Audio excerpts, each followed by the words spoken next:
Types of microphone. Shotgun.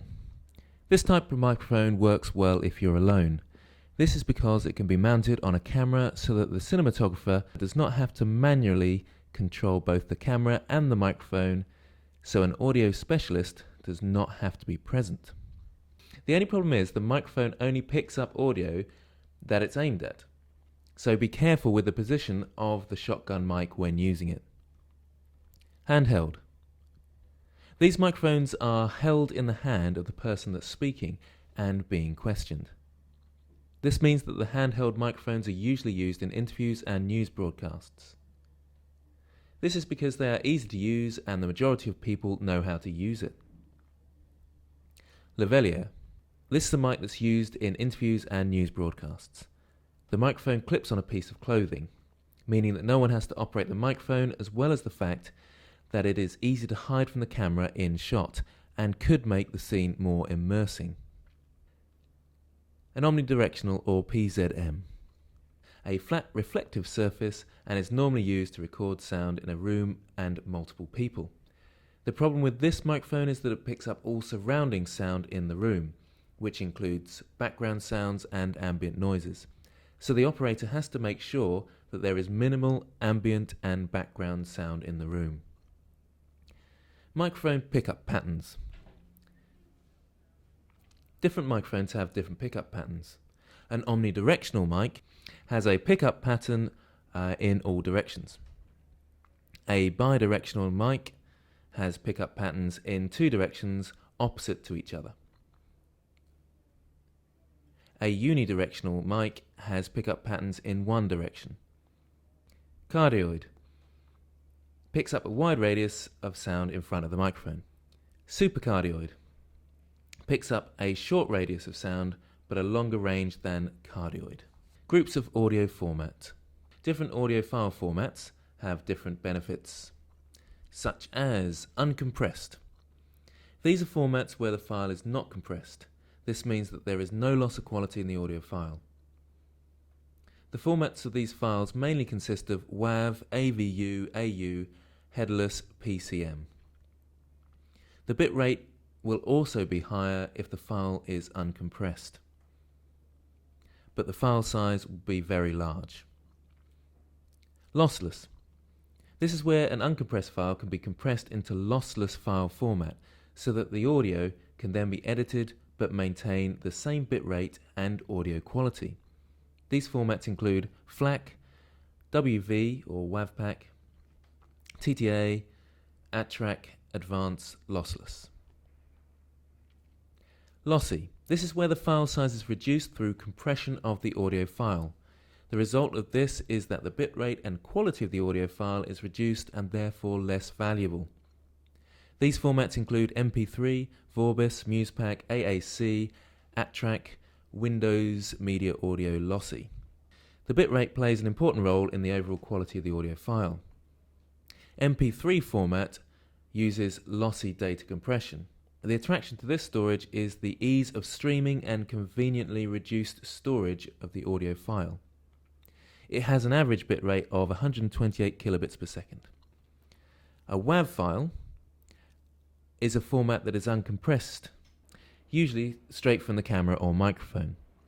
It has an average bitrate between 400 to 1400 kilobits per second, meaning that it is significantly better than MP3 formats, as well as a lot of other compression formats. Different microphone setups for dialogue. In order to record the dialogue of individuals effectively, it's best to use a lavalier microphone because it's easy to use and picks up the subject's dialogue well. It can also be hidden from the camera. Crowds. The best way to record crowds or groups of people is to use a boom pole, and it's best to raise it above the camera and above the group of people. Location and different acoustic problems. Empty halls. The problem with a room or a big area, such as a hall, is the fact that noise might echo loudly and could make the audio footage unclear. Stairwells. The problem with a room with one or two sets of staircases is that the depth of the room can cause ambience in the audio and sometimes cause the sound of which the microphone is focused on to echo. outside. The problem with filming outside is the amount of ambience that the microphone can pick up, even if it isn't a windy day. If it is, on the other hand, then the dialogue or music, etc., of which the microphone is focused on, can be nearly impossible to hear. A solution would be to use a dead cat or a windshield cover so that the wind or ambience can be picked up by the microphone. Connecting audio and monitor and control. The best way to monitor audio whilst in production is to use headphones. Circumaural headphones in particular, because they can completely surround the ear so that the microphone operator can focus on the quality of the audio. Without an audio output on set that does not interfere with the recording itself, no one on set will be able to monitor the quality of the audio. The XLR connector is one of the most common audio connectors that is mostly used for professional use. It can also be used for video and stage audio. This connector is popular due to the quality of construction, durability and shielding. XLR connectors often have phantom power to power the microphone.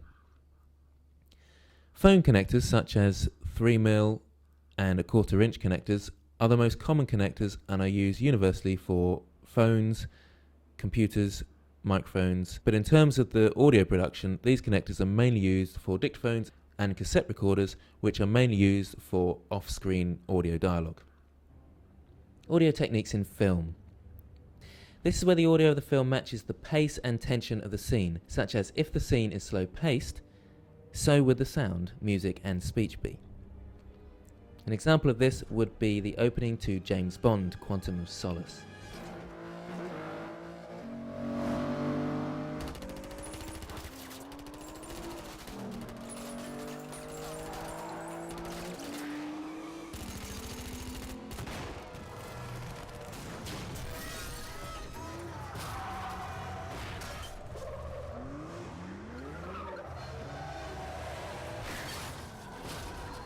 Fidelity.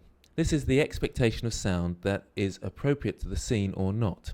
If a scene contained a subject walking, then the viewer will expect to hear footsteps rather than anything else. If this is not the case, then the sound will have a lack of fidelity. An example of this would be the battle in the opening scene to Star Wars: A New Hope. In the scene, an assault between the Empire and the Rebels with blasters as their weapons. None of the audience knows what a blaster sounds like in reality, but this is what the audience would expect them to sound like.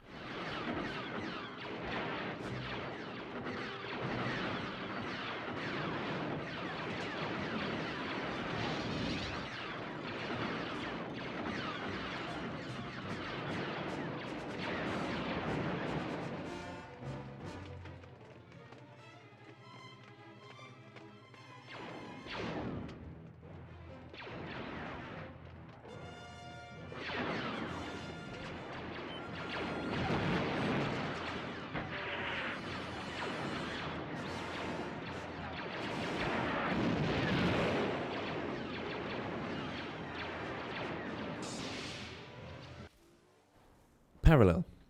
This is sound that is appropriate and conventional for the theme of the scene and images on screen. If the sound was parallel to a thriller sequence, then you would expect the sound to be adding suspense and tempo slowly. An example of this would be the chase scene from Quantum of Solace, as the music helps to capture the tension of the scene, as well as the sound effects such as the car engine and the gunfire.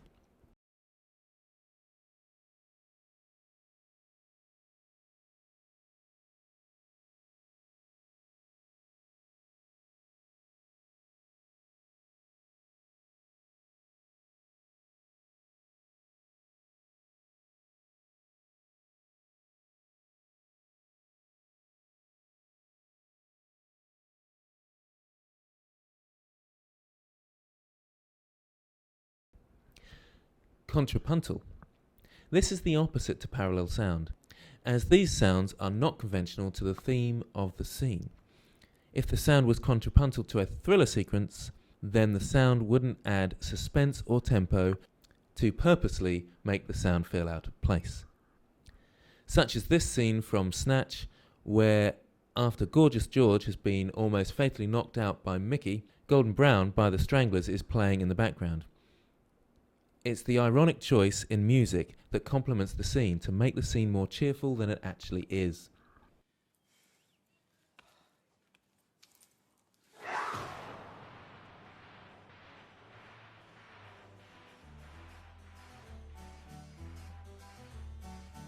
Golden brown, texture like sun, lays me down.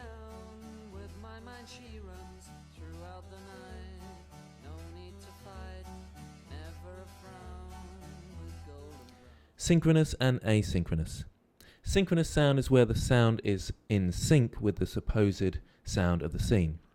This is used mostly with dialogue, as the synchronous sound has to be precise in order for the scene to work. An example of this would be the scene from Good Will Hunting, as the character's speech is in sync with the sequence. At the NSA and somebody puts a code on my desk, something no one else can break. Maybe I take a shot at it, maybe I break it. And I'm real happy with myself because I did my job well. But maybe that code was the location of some rebel army in North Africa or the Middle East. And once they have that location, they bomb the village where the rebels are hiding. 1,500 people that I never met, never had no problem with, get killed. Now the politicians are saying, oh, send in the Marines to secure the area because they don't give a shit. It won't be their kid over there getting shot, just like it wasn't them when their number got called because they were all pulling a tour in the National Guard. It'll be some kid from Southie over there taking shrapnel in the ass. He comes back to find that the plant he used to work at got exported to the country he just got back from, and the guy who put the shrapnel in his ass got his old job because he'll work for 15 cents a day and no bathroom breaks. Meanwhile, he realizes the only reason he was over there in the first place was so that we could install a government that would sell us oil at a good price. And of course, the oil companies use a little skirmish over there to scare up domestic oil prices. A cute little ancillary benefit for them, but it ain't helping my buddy at $2.50 a gallon. An asynchronous sound would be sound that is out of sync. An example of this would be Alfred Hitchcock's 39 Steps, where a woman's scream is replaced with the horn of a train. Non-diegetic. This is sound that has been incorporated onto the scene but isn't actually part of the scene, such as music and narration. An example of this would be the sequence in The Wolf of Wall Street, where Jordan Belfort buys a yacht for Naomi, and as a montage starts, Everlong by the Foo Fighters is being used as a source of non-diegetic sound to help create an atmosphere of luxury whilst the film shows shots of the yacht. You like it? Yes!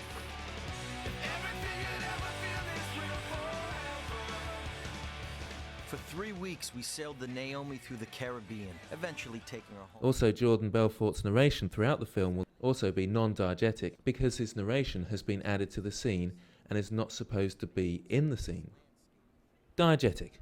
This is sound that can be incorporated into the scene post-production, but is still part of the narrative of the scene. For music to be diegetic, the sound would have to be an actual part of the scene, such as live music. An example of diegetic sound would be another scene from Wolf of Wall Street at the wedding reception. It is diegetic because the music is being played at the reception. This is effective as it shows the atmosphere of the scene by making the diegetic source the dominant sound in the sequence.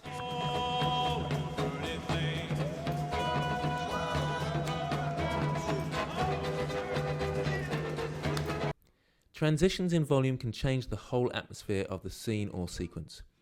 If the scene is meant to be quiet, the scene can change by adding sudden loud noises. An example of this would be the opening scene to Monsters, Inc. In this scene, a monster approaches an artificial child in the bedroom scenario. The volume transits massively from the non-diegetic sound for suspense to the child screaming to show the viewer how much the scenario has gone wrong for the monster.